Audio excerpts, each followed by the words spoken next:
October 23rd, 1944 hour, 6:15 hours. Village of Valmont-sur-Vire, Normandy, France. Elise Renault woke to a sound she'd almost forgotten. A low, steady rumble that wasn't weather. For 4 years, the only thunder in Valmont had been German trucks rolling through the square, boots on cobblestones, orders shouted in harsh voices that made every French ear ache with helpless resentment. But this sound was different. Mechanical, organized, coming from the west, not the east where the Germans occupied. She rose from bed in the pre-dawn darkness, careful not to wake her daughter Chloe, sleeping beside her. 8 years old, born into a world where swastikas flew from the mairie and German was the language of power. Elise crept to the window, pulled back the heavy blackout fabric just enough to see the village square below. It was empty. No German sentries, no patrol vehicles. The occupation headquarters that had been staffed continuously for 4 years showed no lights, no movement. The Wehrmacht garrison that had controlled Valmont since June 1940, that had requisitioned homes and food and imposed curfews and executed resistance, they were gone. Before we go any further, if you want to hear more incredible, untold stories from history, hit that subscribe button and let me know in the comments what city you're watching from. I love hearing how far these forgotten truths can travel. Now back to the story. The rumble grew louder. Elise's heart hammered with a hope she'd learned to suppress, because hoping hurt too much when it was disappointed. The BBC broadcasts they'd listened to on hidden radios had spoken of Allied advances since D-Day in June. American and British forces pushing through Normandy, German resistance collapsing, liberation sweeping across France village by village. But Valmont was small, insignificant, bypassed by major roads. Elise had assumed liberation would take months to reach them if it came at all. The Germans might consolidate, counterattack, cling to every town. Hope was dangerous. Better to endure one more day at a time than break your heart expecting rescue. The sound resolved into distinct engines now. Tanks. Many tanks. Elise heard her neighbors stirring, shutters opening cautiously, voices whispering questions no one dared answer aloud, because false hope was crueler than no hope at all.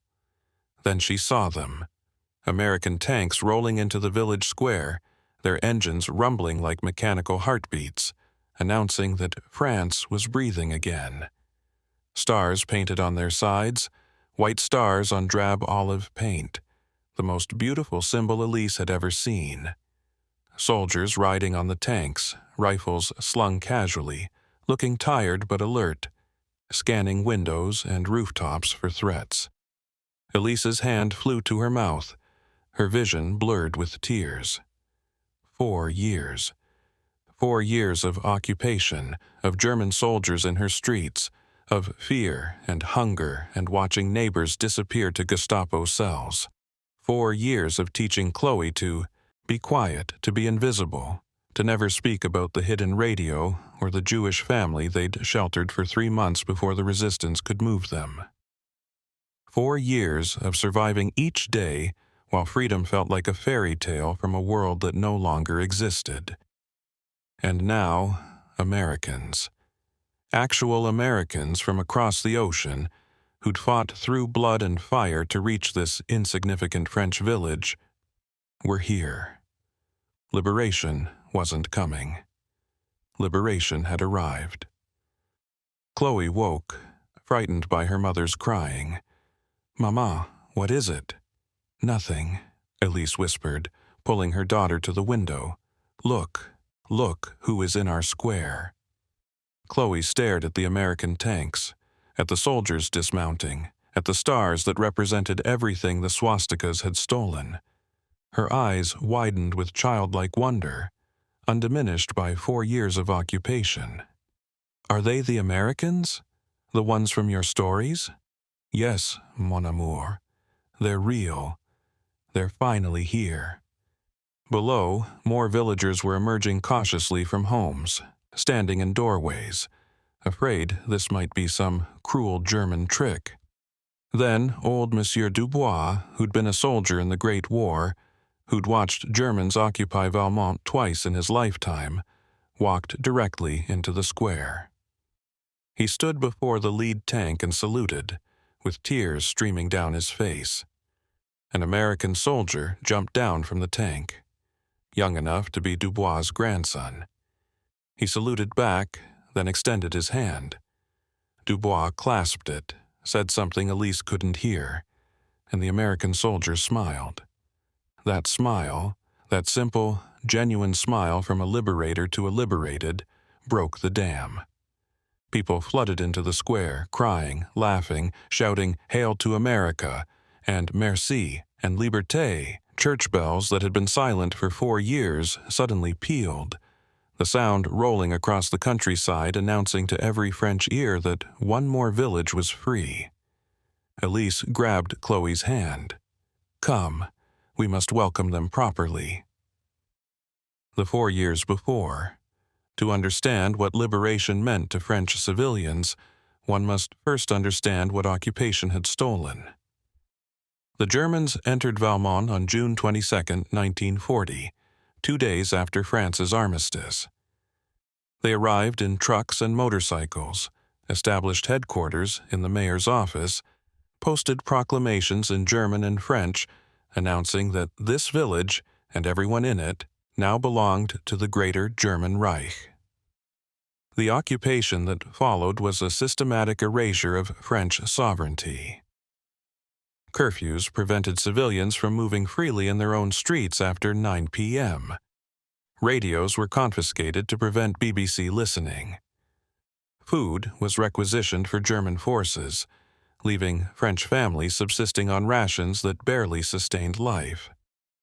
The Gestapo established informant networks that made every neighbor potentially dangerous, every conversation potentially lethal. The Germans shot Monsieur Fournier, the schoolteacher, in the village square as a warning against resistance.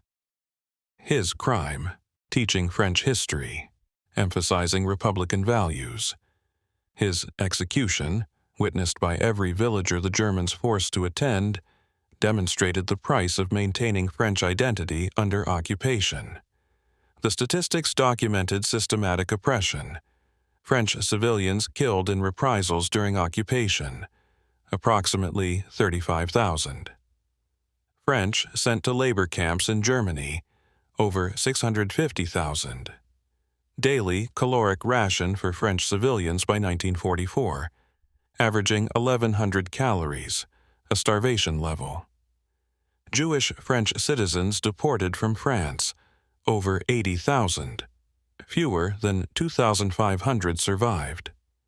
Villages destroyed in reprisals, over 700. But statistics couldn't capture what occupation meant psychologically. The daily humiliation of living in your own country under foreign control, watching your flag replaced with swastikas, hearing your language subordinated to German, knowing that any act of dignity or resistance could result in execution. Elise's husband Luc had disappeared in 1942. Gestapo officers had arrested him on suspicion of resistance activity. He'd been distributing underground newspapers, though they never found proof. Elise had never learned his fate officially. In early 1944, a released prisoner told her Luc had died in Buchenwald, but she had no confirmation, no closure, just an absence where her husband should be. She'd raised Chloe alone under occupation, maintaining routines that pretended normality while teaching her daughter to survive abnormality. Don't speak German, but understand it. Don't trust strangers, even children. Don't repeat anything you hear at home. Don't cry when Germans took their food. Don't react when neighbors disappeared. Just endure. Just survive until liberation came. If liberation came. By 1944, many French had stopped believing. The Allies had landed at D-Day, yes, but progress seemed slow. German propaganda insisted the invasion would be repelled. French civilians, exhausted by 4 years of occupation, afraid to hope for a rescue that might never arrive, simply focused on surviving one more day. Then, Americans started appearing in French villages, and everything changed. The Americans arrive.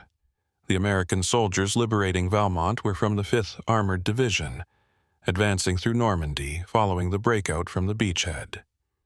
They'd been fighting continuously since D-Day, several months of combat that had hardened them but not eliminated their capacity for joy at seeing French civilians celebrating liberation. Sergeant Ethan Vance, from Ohio, commanded the lead squad entering Valmont. He'd expected to clear the village under fire. Intelligence suggested German rear guards might defend even small towns. Instead, his squad entered without resistance and immediately found themselves surrounded by weeping French civilians trying to kiss them, shake their hands, shower them with flowers pulled from hidden gardens. "We weren't prepared for this," Vance wrote in a letter home 3 days later. "We've been fighting and dying since the beaches, losing guys every day. You get hard, stop thinking about anything except the next town, the next fight. Then we roll into Valmont, and these people, these skinny, tired, crying people, treat us like we're heroes. Old men saluting us, women bringing wine they'd hidden for 4 years, kids running alongside our tanks like it's a parade. It hit me that we're not just fighting to beat Germans. We're fighting to give these people their lives back." The Americans distributed rations immediately. Vance's squad carried field rations, combat rations, chocolate bars, cigarettes, standard supplies that seemed like treasure to French civilians who'd been subsisting on occupation starvation rations. GIs opened ration boxes and handed them to any French person who approached, especially children. 8-year-old Chloe Renault received her first American chocolate bar from Private Marco Diaz. She stared at it, uncertain what to do. Her mother had told stories about chocolate from before the war, but Chloe had never tasted it. Diaz unwrapped it, broke off a piece, and offered it. Chloe's eyes widened as the sweetness hit her tongue, an entire universe of flavor she'd never experienced. "Good?" Diaz asked in terrible French. Chloe nodded, speechless, clutching the chocolate like a holy relic. Diaz laughed, ruffled her hair, and moved on to distribute more rations, unaware he'd just given a child her first tangible proof that the fairy tale of liberation her mother had whispered for 4 years was real, the flood of emotion. Liberation unleashed emotions French civilians had suppressed for 4 years. Throughout the occupation, showing joy was dangerous. Germans viewed French happiness as defiance. Showing grief was dangerous. It suggested resistance sympathies. Showing anything except quiet, sullen compliance risked attracting fatal attention.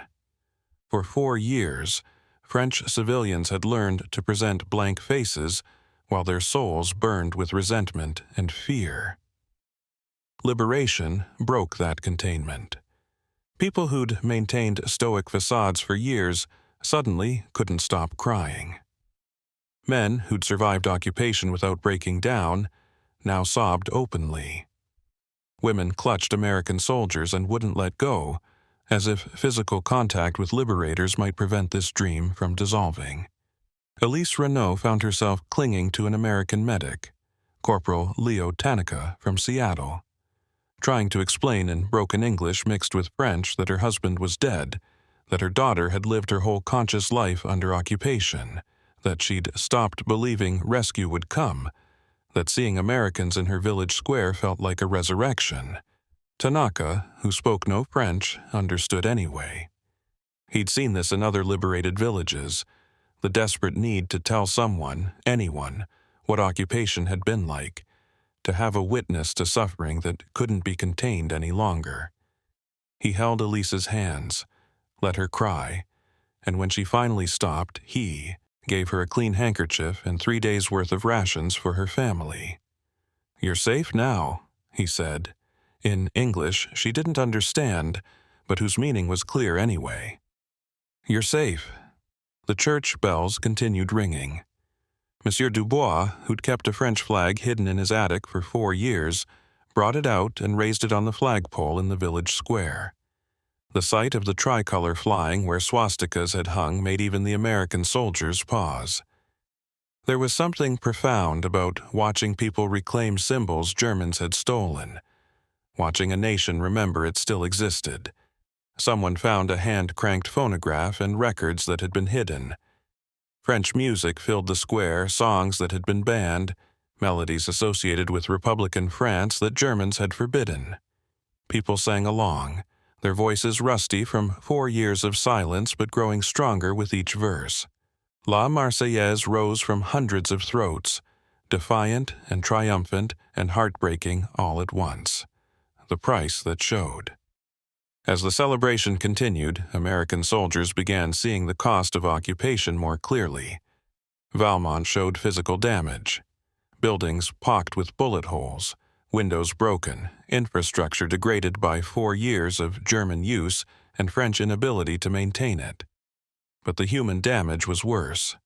Children showed signs of prolonged malnutrition. Thin limbs, distended bellies, hollow eyes. Adults looked older than their years, ground down by constant fear and inadequate food. Many villagers had visible scars from German brutality or resistance activities. The village cemetery had new graves, fresh enough to show deaths during occupation. Some were marked with names. Villagers who died from disease or starvation or old age, accelerated by occupation stress. Others were marked simply résistants, resistance fighters whose real names couldn't be used because families feared German reprisal, even in death.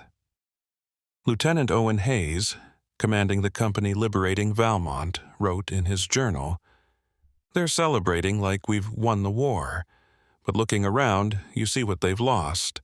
Empty houses where families were deported, shops that can't open because there's nothing to sell, a whole generation of kids who've never known a normal childhood. We drove the Germans out, but we can't give back the 4 years they took." American medics immediately established an aid station, treating civilians alongside any military casualties. Malnutrition was universal. Many villagers had injuries from occupation, beatings, gunshot wounds, torture scars that had never received proper treatment. Some had diseases that had gone untreated for years because the Germans had requisitioned medical supplies. Corporal Tanaka treated a 13-year-old boy with a badly set broken arm, fractured during a German raid 6 months earlier, and left to heal incorrectly because no doctor would risk treating a resistance fighter's relatives. The boy had lived with constant pain, his arm functionally useless. Tanaka couldn't fix the old break, but provided pain medication and arranged for the boy to be evacuated to a field hospital where proper surgery might restore some function. "They suffered so we could get here," Tanaka told Sergeant Vance. "And we almost didn't make it in time. Look at them, they're starving, sick, traumatized. Another winter under German occupation might have killed half of them." The gratitude. French civilian gratitude toward American liberators was overwhelming and created complicated feelings among soldiers who'd simply been doing their jobs. The villagers of Valmont gave the Americans everything they could, which wasn't much but represented sacrifice. Wine that had been hidden for 4 years, buried in gardens where Germans wouldn't find it. Bread baked from hoarded flour. Flowers picked from secret gardens. Eggs from chickens kept hidden in cellars. Elise Renault insisted that Sergeant Vance and his squad come to her home for dinner. It was a feast by occupation standards, a meager meal by any other measure. She served wine, bread, and a thin stew made with vegetables and a rabbit someone had poached. It was the best meal she'd prepared in 4 years, using supplies she'd been saving for a liberation she'd half believed would never come. Vance felt uncomfortable accepting food from people who clearly had so little, but refusing seemed cruel. He and his men ate, shared their own rations to supplement the meal, and listened through the squad's French-speaking radio man to stories about occupation they couldn't fully comprehend. Chloe, emboldened by chocolate and liberation, showed the Americans her secret drawings. Pictures of American soldiers she'd imagined based on her mother's whispered stories, drawn in hidden notebooks because Germans might interpret them as resistance. The soldiers leafed through pages of childish sketches showing Americans as almost mythical figures, larger than life, bringing flags and freedom. The contrast between Chloe's imagination and the reality of tired, dirty soldiers who happened to be liberating her village was stark and somehow moving. "She drew you like superheroes," the radio man translated.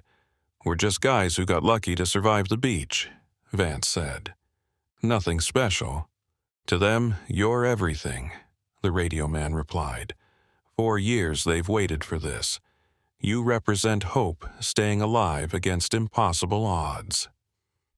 Vance had no response to that. He was 24 years old from a farm in Ohio, drafted into a war he hadn't wanted. He'd survived D-Day through luck more than skill, fought through Normandy hedgerows watching friends die, and felt more survivor than hero. But looking at Chloe's drawings, at Elise's tears of gratitude, at the French flag flying in the square, he understood that liberation meant something far bigger than any individual soldier's experience. The sweep across France, Valmont's liberation was replicated in hundreds of villages and towns as American forces swept through France in late summer 1944. Each liberation followed similar patterns. American forces would enter, sometimes after fighting, sometimes finding Germans had already retreated. French civilians would emerge cautiously, afraid to hope, then erupt in celebration when they realized liberation was real. Flags would appear from hiding places, church bells would ring, people would cry, sing, embrace soldiers, offer whatever they could spare. The emotional impact was consistent. Overwhelming relief mixed with grief for what occupation had stolen. Some villages had lost significant percentages of their population to deportations, executions, or resistance activities. Some had been partially destroyed in fighting. All bore psychological scars from 4 years of living under a foreign control that treated French people as conquered subjects rather than humans with rights. Paris's liberation on August 25, 1944, exemplified the scale. The city erupted in celebrations so intense that American forces could barely move through streets packed with French civilians. General Charles de Gaulle led a victory march down the Champs-Élysées while hundreds of thousands cheered. The scenes were replayed in newspapers worldwide, proof that France, written off by many after its 1940 defeat, still existed as a nation. But the intimate moments mattered as much as the grand ones. In village after village, American soldiers met French civilians who'd survived impossible circumstances. Young soldiers from America encountered old men who'd seen Germans occupy France twice in their lifetimes. Medics treated children who'd never known anything except occupation. Ordinary Americans became witnesses to a suffering their own country had never experienced, and their presence became proof that democratic nations would fight to free those who'd lost freedom. The memory. For French civilians who lived through occupation and liberation, those experiences defined their understanding of freedom's fragility and value. Elise Renault lived until 1999, 55 years after liberation. She never remarried, maintaining devotion to Luke's memory while raising Chloe alone. She taught history at the reopened school in Valmont, ensuring children who'd never known occupation understood what it had been like, what Americans had sacrificed to end it, and why freedom couldn't be taken for granted. Every October 23rd, she attended commemoration services at Valmont's War Memorial, where the names of villagers killed during occupation were inscribed alongside those who died in combat. She'd stand with other survivors, now elderly, remembering the morning Americans had rolled into their square, remembering the sound of church bells, remembering the taste of hope after 4 years of swallowing fear. Chloe, who'd received her first chocolate from an American soldier, became a teacher like her mother, specializing in Franco-American relations. She wrote a memoir about growing up under occupation and experiencing liberation as a child, describing how Americans had represented not just military force, but human decency, how liberation hadn't been merely defeating Germans, but restoring the belief that goodness could triumph over evil. The bond between France and America, forged in liberation, endured through decades of complicated geopolitics.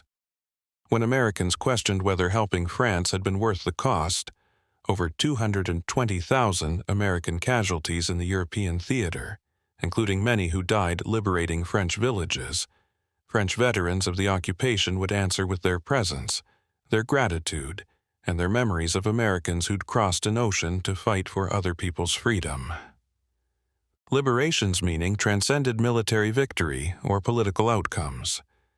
It was about the moment when hope proved justified, when sacrifice demonstrated that some causes were worth dying for, when humans showed the capacity for choosing right despite easier alternatives. For Elise, standing in Valmont Square that October morning in 1944, watching American tanks roll past while villagers wept and church bells rang, the meaning was simpler and more profound. After 4 years of darkness, light had returned. After 4 years of foreign control, France belonged to the French again. After 4 years of wondering if evil would win, goodness had proven itself stronger. She would carry that moment for 55 years, and when she died, Chloe would carry it forward, ensuring her own children knew the story of the morning Americans came to Valmont and gave them back their country, their dignity, and their future. Liberation wasn't just about defeating occupiers. It was about restoring the belief that the world contained people who'd risk everything to help strangers, that democracy meant something real enough to fight for, and that even when darkness seemed endless, dawn would eventually break, carried on American tanks, brought by soldiers who'd crossed an ocean because freedom mattered more than safety, announced by church bells that had been silent too long and finally rang again in celebration of a liberation that had seemed impossible until it became real. Thank you for following this story to the end. Don't forget to subscribe to our channel to join us in more stories like this. If you want to watch another story, click the video on screen. I promise you'll love it.